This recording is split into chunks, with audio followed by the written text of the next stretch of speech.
Olá, meus irmãos, a paz do Mestre, que Deus abençoe mais um dia compartilhando o pão, com um breve versículo para vir estruturar e edificar a nossa fé. O versículo hoje encontra-se no Evangelho de Jesus Cristo. Quero ler com vocês João capítulo 9, verso 40, para aquilo que o Senhor quer falar conosco. Diz assim: alguns fariseus que estavam por perto ouviram e perguntaram: você está dizendo que nós somos cegos? Glória a Deus. Irmãos, essa passagem aqui encontra-se em um capítulo a qual o Senhor Jesus curou um cego de nascença. Aquele mesmo cego que os discípulos perguntaram: quem pecou? Ele ou os pais dele? Para que ele nascesse assim. Bom, se ele nasceu assim, eu creio que os discípulos estavam se referindo ao pai por causa da questão da maldição hereditária que era muito comum naquela época em Israel, as pessoas condenarem as pessoas por causa dos pecados do seu pai, fazer um julgamento. Fala, a pessoa estava sofrendo por um julgamento de Deus devido ao pecado dos seus pais. Bom, o Senhor Jesus fala que era para a glória de Deus, mas depois de haver curado, esse cego se apresenta ao sacerdote, que era de costume, pela cura, para apresentar a oferta e talvez ali prestar um culto. Bom, os sacerdotes têm uma longa discussão com ele e o expulsam do templo no final.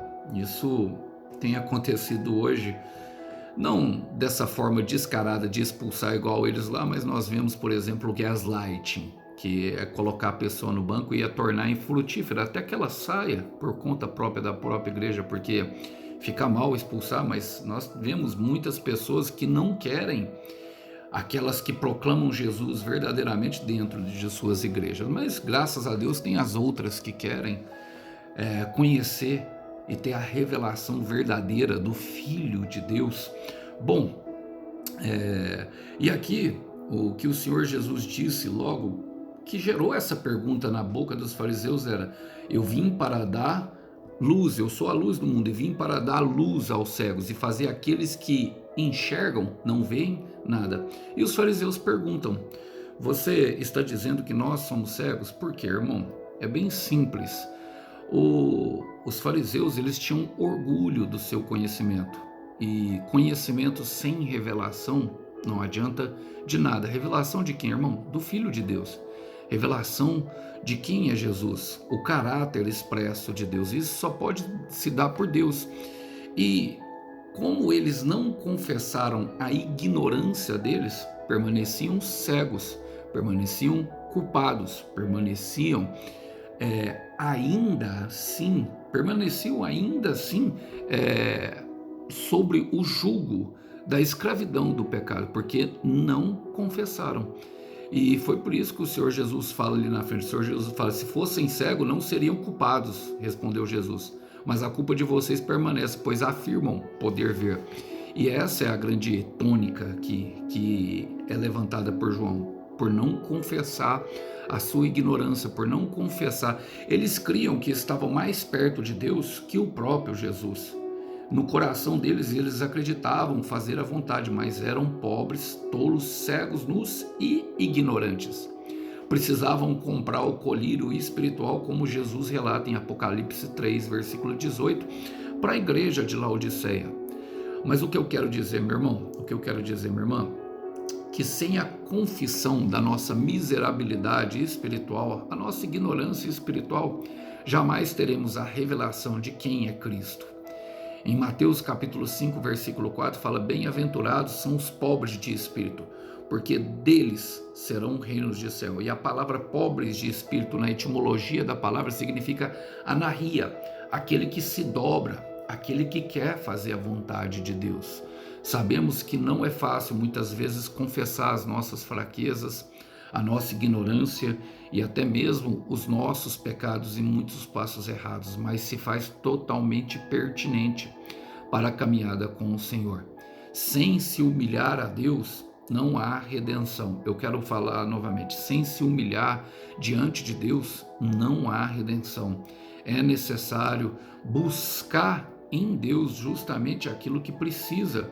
Na verdade, nós todos já sabemos, nem precisa buscar aquilo que precisa ser confessado da nossa parte para que Ele possa nos tratar de acordo com aquilo que Ele tem para cada um processo. Bom, pensando nisso, vamos orar? Senhor, eu quero colocar diante de Ti o meu irmão e a minha irmã, Pai. Queremos colocar, Senhor, os nossos muitos passos errados, os nossos muitos pecados, Pai. Queremos colocar aqueles irmãos também que estão com dificuldade, Senhor, porque tem medo do julgamento, porque tem medo do que os outros vão pensar, por várias situações, talvez uma influência familiar, uma influência religiosa, Pai, algo que aconteceu no meio do caminho que os impedem de abrir a boca e reconhecer a miserabilidade espiritual diante do Senhor. Pai, mas nós queremos nos humilhar, leva-nos, Senhor, no caminho da humilhação, porque somente assim poderemos ser honrados pelo Senhor ali na frente, porque somente assim poderemos ser curados, porque somente assim poderemos ter os nossos pecados perdoados. Não queremos, Pai, ser mais um na multidão, mais uns daqueles que não conseguem enxergar a si mesmo. Ajuda-nos, Pai, com essa dificuldade, ajuda-nos, Pai, e leva-nos por esse caminho, é o que nós te pedimos e oramos, em nome de Jesus.